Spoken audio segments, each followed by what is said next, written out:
So our special guest today is Nick Roberts. Welcome to the show. Thank you for having me. You're very welcome. So tell us a little bit about yourself. Well, I published my first novel in 2020. It's called Anathema. Yeah. And it ended up winning an award for the Horror Authors Guild debut novel of the year. And unfortunately, it also came out right when COVID came out. So all the marketing and appearances and signings, all that stuff had to be sidelined for the pandemic. So I was a bit upset over that, but I cranked out a bunch of short stories, and I've had short stories published in various anthologies and magazines and on websites. And everything kind of really kicked into high gear in May of 2022 when I released my second book with Crystal Lake Publishing called The Exorcist House. Yeah. And that kind of blew up, and it went popular on TikTok and Facebook groups, and I was just amazed at how quickly that book kind of just took off. But I've also released a collection of short stories that came out in June of this year called It Haunts the Mind and Other Stories. Yeah. And I'm currently working on I've finished a novel that's coming out in March called Mean Spirited.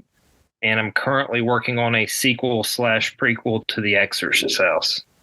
Yeah. Can you tell us a little bit about the sequel? Yeah. So, I had no intention of writing a sequel to the story. I thought it ended exactly how I wanted it to end, and I wanted to tell a new story. So that's why I wrote Mean Spirited. That's the book that comes out in March. It has nothing to do with the world of The Exorcist House. Yeah. But as I got to thinking, I said, people who read the book and liked it, they wanted a sequel. And then half of those people also wanted a prequel. They wanted to know more about the Exorcist in the prologue. And I said, what would be cool is if I took the structure of the film The Godfather 2, where it is in the present day, but it flashes back and it's just back and forth. And if I could pull off a sequel prequel hybrid, then that piqued my interest. Yeah. So that's what this novel is going to be. It's much larger in scope in that it kind of weaves together three narratives across different time periods. And it's not the one set chamber piece that The Exorcist House was. But so it is more ambitious. I hope fans of the first one will like it. But yeah, that's about all I can say about it right now. I actually just, I was working on it right before we got into this podcast. Okay, so how do you come up with the dark and eerie ideas in your stories?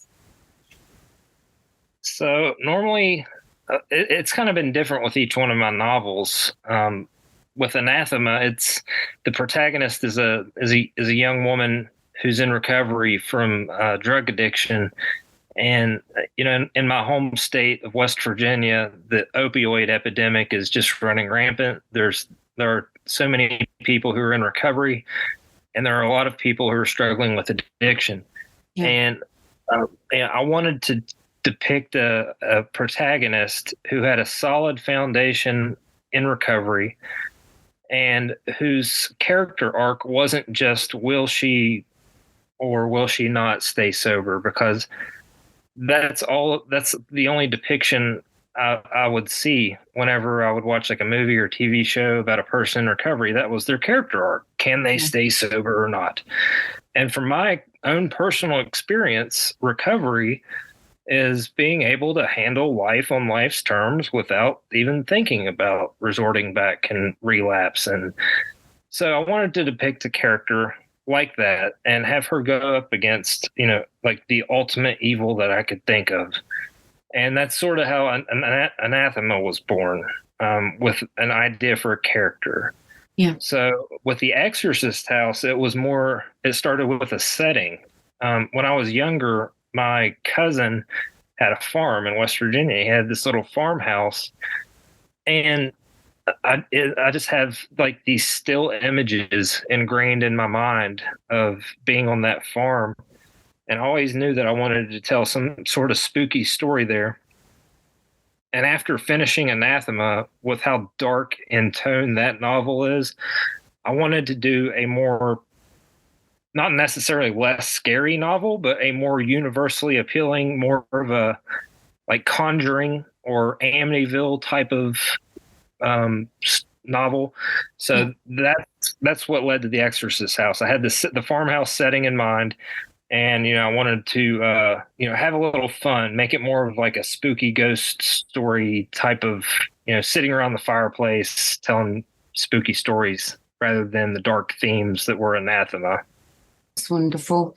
So how was the farmhouse? I'm sorry, what? How was the farmhouse?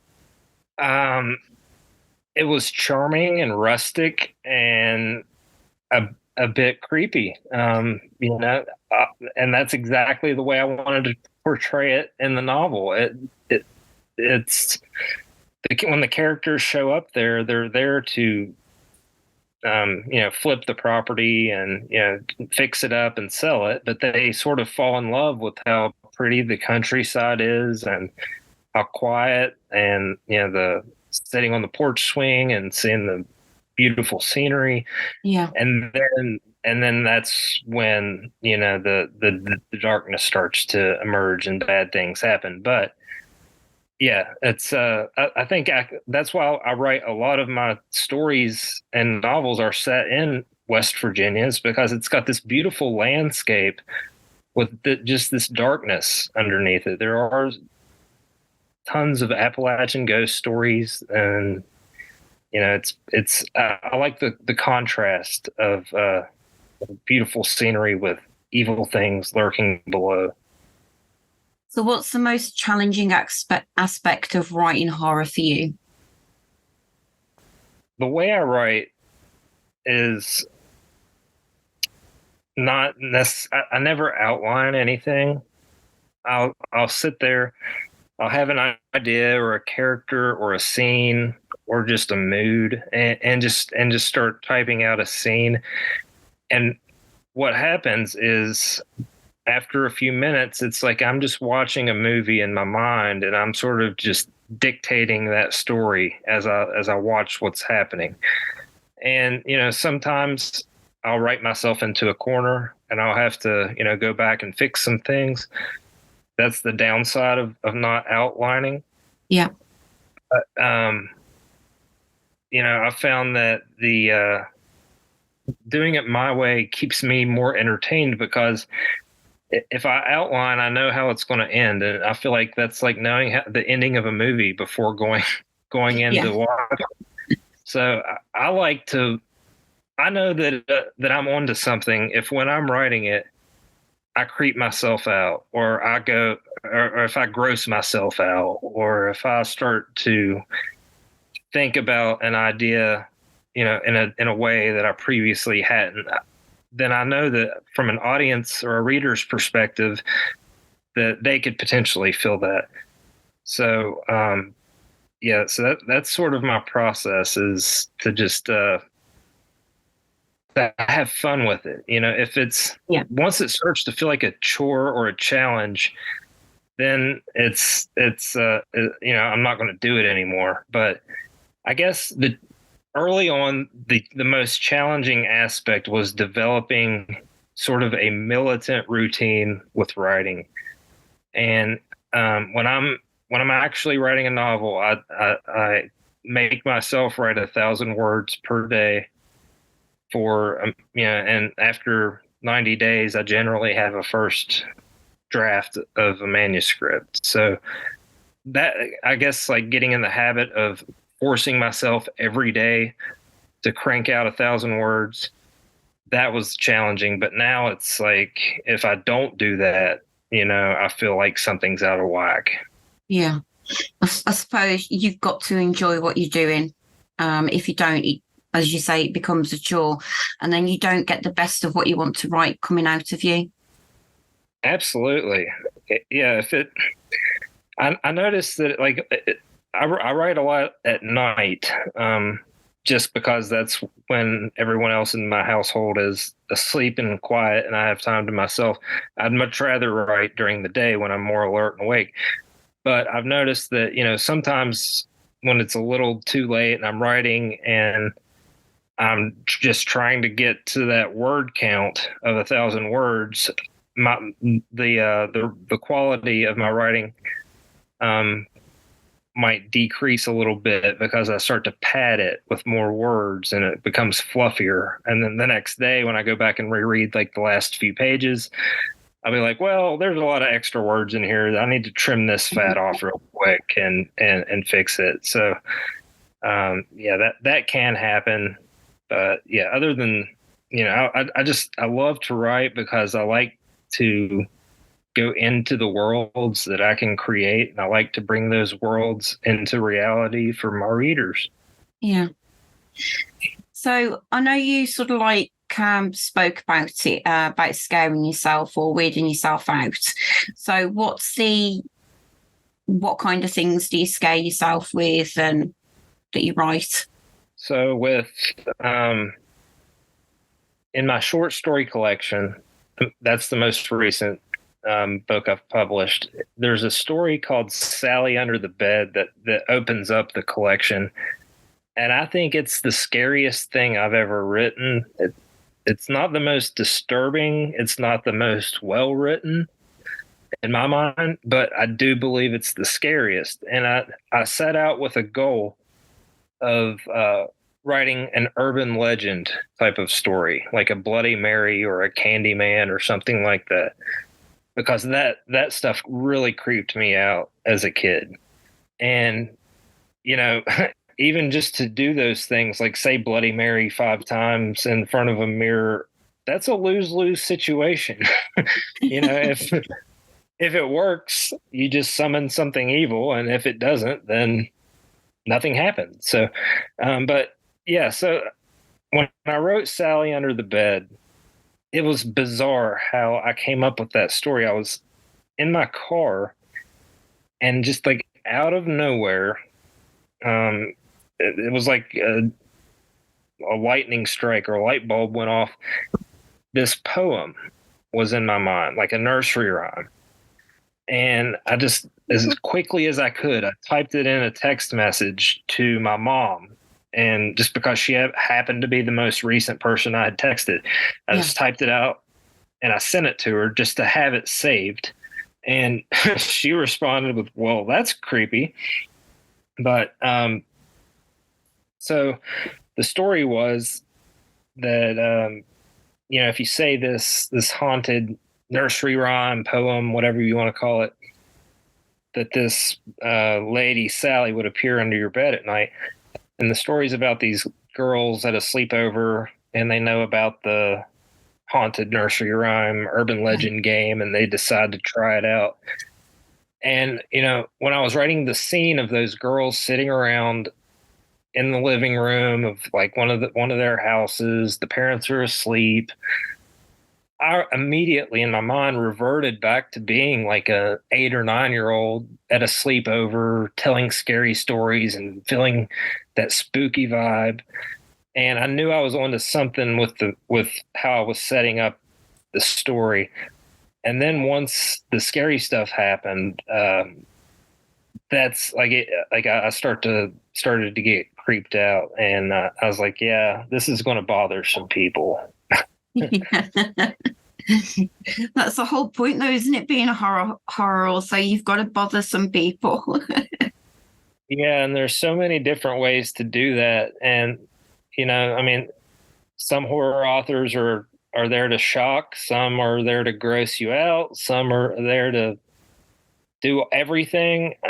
My primary goal as a horror author is to leave a lingering, creeping thought in a person's mind. Because when I read The Exorcist way too early in life, that book changed the way I thought about certain things. Like, I had never thought about, religion or, a deeper spiritual side to my life. I was just a young kid living in the present moment. And then, I read this scary story that not only scared and entertained me, but it made me think about things. Like, it made me have like a little mini existential crisis.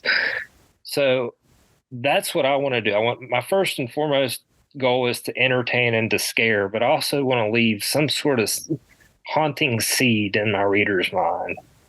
Yeah. It's always good, isn't it? And then obviously they come back for more as well because they like your writing style as well.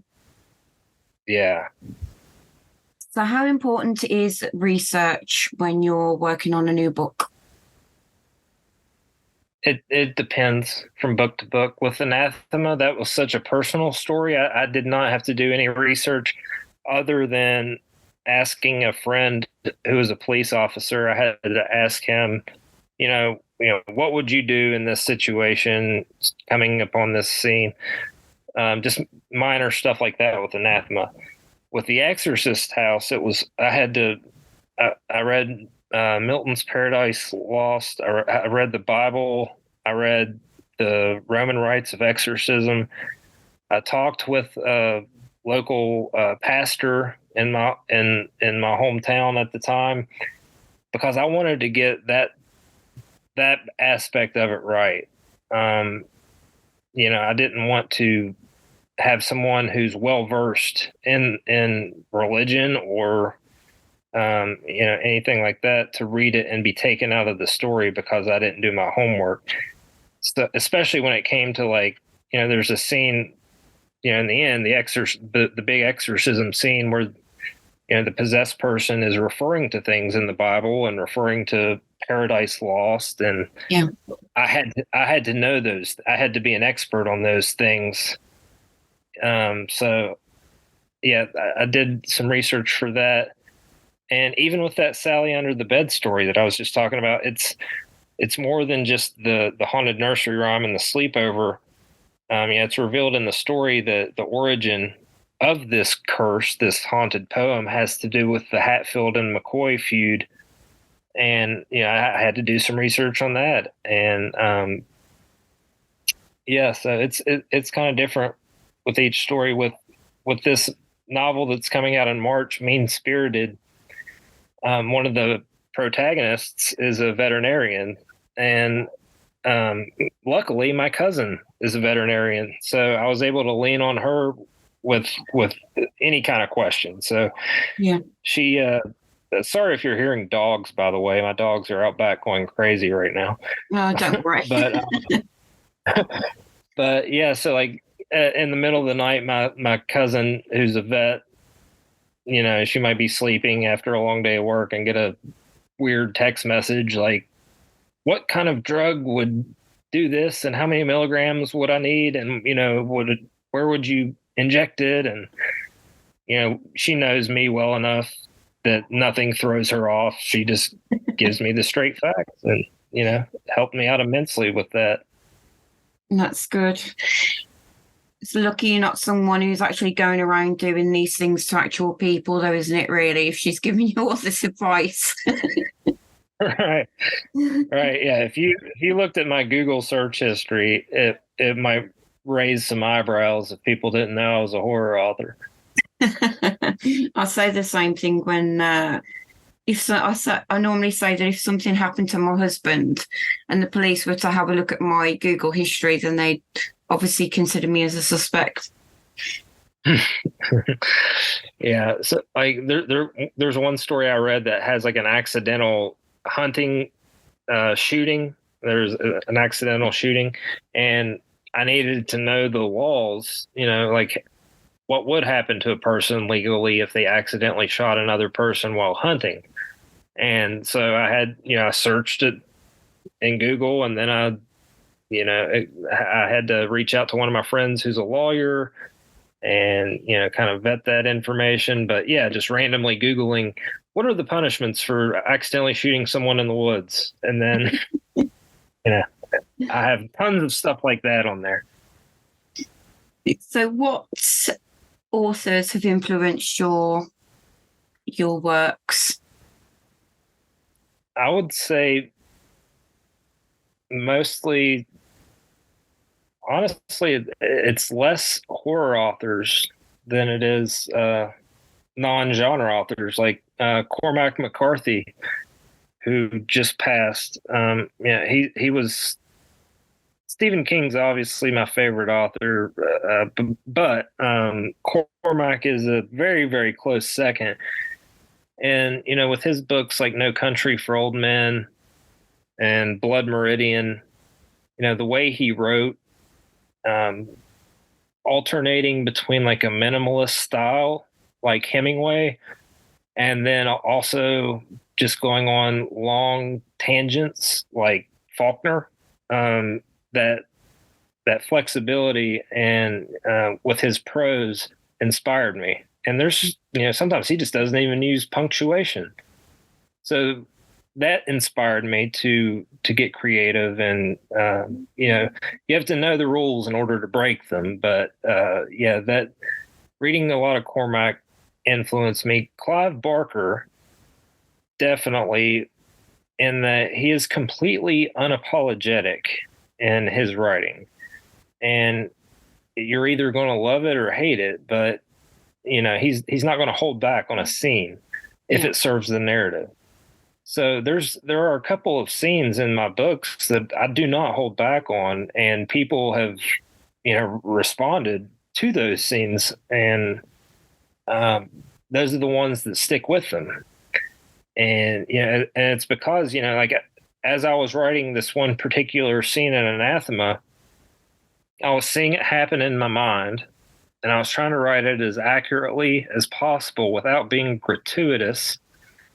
And I heard Clive in my head say, "Don't hold back." So I kind of wrote it like I was writing a newspaper article or a documentary. I didn't try to like glamorize what was going on, but write it matter of factly. Yeah. And I think that that's what made it more effective, honestly. So, Bret Easton Ellis is also a huge influence on my writing. Clive Barker doesn't hold back, does he? He's quite dark in what he writes as well. Yeah, and he can write the most violent, disgusting things in the most beautiful way. Like his prose are I would just call them grotesque, but I mean it's poetry and words. He just uses blood and guts as his painting materials. He does. So are there any memorable reactions from readers that stand out to you?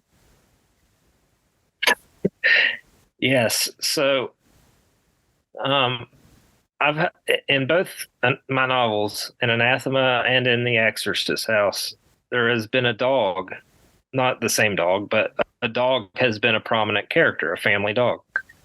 And in The Exorcist House, I'll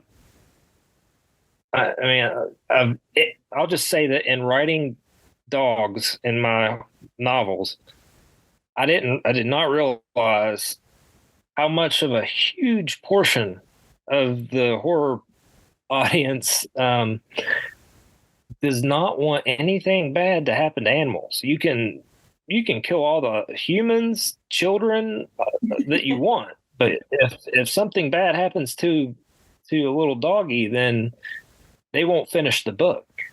So I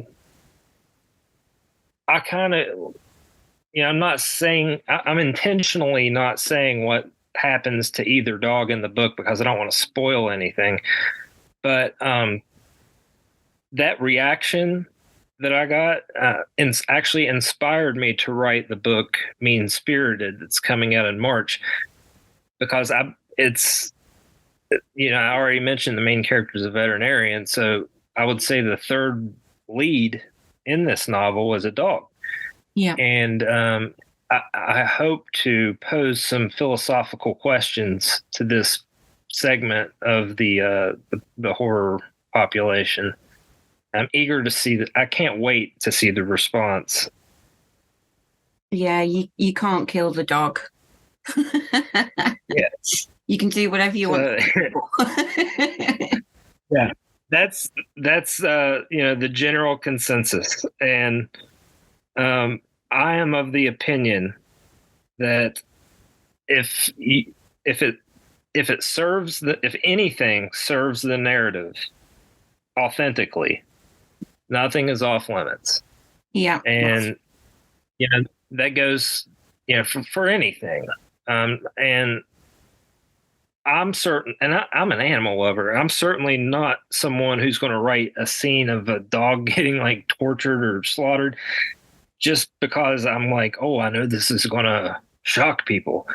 I would never do that. Like, I have no intention. First of all, I have no intention of writing that. But I'm trying to scare people, not repulse people. And but I do. A lot of my readers, a lot of Americans in general, have dogs, and dogs, and feature prominently in my stories as a reflection of that. And I can't, if I'm going to write unapologetically, and if I'm going to write an authentic narrative, I have to service the narrative above all else, in spite of criticism I may face. That's right. So I know you've gone on about some of your projects that you've got coming out. Have you got any other projects or releases that you're really excited about? I actually have assigned the audiobook rights to Anathema recently, and the people at Tantor Media have been busy putting that together. And Joe Hempel, who is a very, very good audiobook narrator, he is finished with it, and we're going to release the Anathema audiobook on Halloween, actually. So looking forward to that. And I also signed a deal to write a sequel to Anathema, which I will begin after I finish the Exorcist sequel. Yeah. And I'm always writing short stories for different anthologies and stuff like that. Fantastic. So what advice would you give to aspiring horror writers? Step one, I would say read On Writing by Stephen King, because that has the best advice, the best inspiration, motivation, everything wrapped up into a nice thin little book that'll pick you up whenever you feel like quitting. And but my advice is to, for me, what kept me from writing a novel for so long was I would tire out on it. And once I've started, once I became a teacher and I had my first summer vacation, I had my first summer off, I was like, wow, I'm off for a few months and I'm still getting paid and I'm just sitting around not doing much. I haven't, I went to college for English, so I might as well put this to use. And I came up with the 1,000 words per day. Yeah. And I wrote Anathema over the summer. And so that's what my suggestion would be. Come up with a routine and stick to it. Even when that negative voice comes up, just tell it to shut up and keep writing, and trust the process that if you put the work in, it'll pay off. Great advice. Thank you for that. So I wish you the best of luck with all of your releases that you've got coming out. I hope they really do well for you. And thank you very much for your time and being on the show. It's been lovely having you. That was my pleasure. Thank you. You're very welcome. Is there anything you'd like to add? Well, I'm excited that the Hollywood writers' strike appears to be over, and maybe you might see a couple of my books hitting the big screen, hopefully in the near future. I hope we do. I'm sure they'll be fantastic to watch as well as to read. Yeah. All right. Well, thank you very much for your time, Nick.